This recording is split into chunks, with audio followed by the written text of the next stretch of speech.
অ্যাপলের airplay প্রযুক্তিতে একটি গুরুতর নিরাপত্তাজনিত ত্রুটি বা বাগ শনাক্ত করেছেন সাইবার নিরাপত্তা গবেষকরা।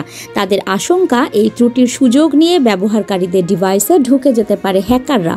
ব্রিটিশ দৈনিক ইন্ডিপেন্ডেন্টের এক প্রতিবেদনে বলা হয়, বাগটি কাজে লাগিয়ে দূর থেকে ব্যবহারকারীর আইফোন বা অন্যান্য অ্যাপল ডিভাইসের নিয়ন্ত্রণ নিতে পারে সাইবার অপরাধীরা, এমনকি নজরদারিও চালাতে পারে তারা। বাগটি প্রথম শনাক্ত করে সাইবার নিরাপত্তা প্রতিষ্ঠান অলিগোর গবেষকরা। পরে অ্যাপলের সঙ্গে যৌথভাবে কাজ করে ত্রুটির সমাধান নিশ্চিত করে তারা। এরপরই বিষয়টি প্রকাশ্যে আনে প্রতিষ্ঠানটি। এরই মধ্যে iOS 18.4 আপডেটে সমস্যাটির সমাধান করেছে অ্যাপল। ব্যবহারকারীদের দ্রুত ওই আপডেট ইনস্টল করার পরামর্শ দিয়েছে তারা। তবে শুধু অ্যাপলের ডিভাইস নয়, এয়ারপ্লে ব্যবহৃত হচ্ছে এমন তৃতীয় পক্ষের স্মার্ট স্পিকার ও গাড়ির সিস্টেমেও এই ত্রুটি থেকে যাওয়ার আশঙ্কা রয়েছে। গবেষকদের মতে, এসব ডিভাইসে আপডেট পৌঁছাতে দীর্ঘ সময় লাগতে পারে, ফলে ব্যবহারকারীরা এখনও ঝুঁকির মধ্যে রয়েছেন।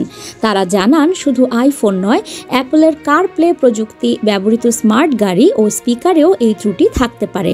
নিউজ ডেস্ক, সংযুক্ত। সাবস্ক্রাইব করে সংযুক্তের সঙ্গে থাকুন।